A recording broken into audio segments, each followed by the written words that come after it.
Hello everyone. So, for my 5th day of my 31 days of Halloween, I am going to do the 3-in-1, which is the 3-in-1 series from booktubers from around the world, which is a Goodreads group and a video series created by Cherry Walker. And so this month is scary / paranormal books. So I'm going to kind of cheat a little bit here. I am going to pick, well, one of my picks is a book that I've mentioned before, and I just love it.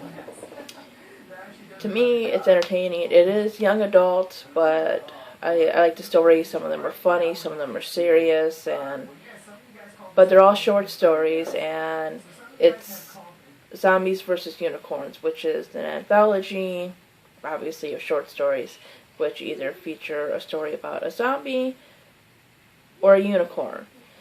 Now, they're not always stereotypical. Like, there is one about unicorns that are seen as, like, evil. Like, they got venom in their horns, and they're seen as vicious creatures. And there's sort of a zombie one that had like a curse in it, and I think, if I remember correctly, it was like some kind of love story there and such, but that one really wasn't one of my favorites. I love the care and feeding of my baby killer unicorn, Bougainvillea. I'm probably saying that wrong, and that's really sad because that's like one of my favorites out of that one. That one is a little bit more about, I guess you would say, the darkness of humanity versus zombies. Purity Test is a funny one. I believe it was Purity Test. Yeah, that one was really funny. So, yeah, if you want something that's not totally one way, I'd suggest that.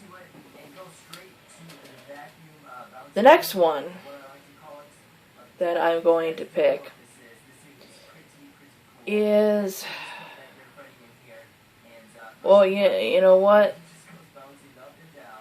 To be honest, I haven't read a whole lot of, like, horror and everything.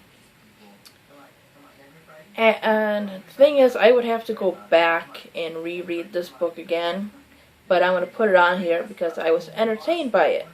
Even though I read it so long ago, and I want to start the series again because I want to finish all the books, but it's just been so long. But The Queen of the Damned by Anne Rice.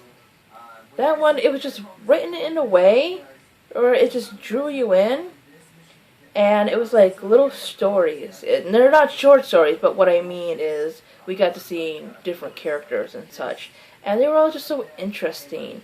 And just the way she wrote it was like, I mean, Anne Rice, can be very descriptive, and she does write about, I mean, a lot of stuff is set in older periods, and then it kind of goes to the modern times, and so it's kind of all over the place, but just the way she writes, I think she really can draw you in. She's kind of detailed, and she gets into her characters. I mean, she's kind of like other writers, that are well known for that, but definitely. I mean, I could have said Interview with the Vampire, which is another good one, but I kind of like the style of Queen of the Damned a little bit better. And then finally, going off one of the picks or the idea that Anne from Book Your Imagination put on there, she had The Handmaid's Tale, which I have it, I've unwrapped it, but I haven't gotten to reading it yet. But if I had to pick a dystopian, I would definitely pick Unwind by Neil Shusterman. That one was quite disturbing for a young adult book. It deals with abortion and pro-life, pro-choice kind of things, but it's set in a dystopian world where abortion is illegal, but parents can have their children unwound. And then, of course, these kids go on the run from being unwound and everything. And even though I was much older reading this, because they can be unwound, like, I think if I remember correctly, at 13, and I was like 22 or 23 when I read this, it was just so creepy and dark and everything. And I checked out Scythe, I think that's how you say it, from the library, because I want to read more of his stuff. I have Challenger Deep on my Nook, and I'm reading that too, but still, I think, from what little I've read, he's a pretty good writer, and obviously touches on some dark subjects. So, while these aren't horror exactly, I think they are pretty scary or spooky fun in their own ways. Anyways, thanks for watching, and I'll see you guys next time. Bye.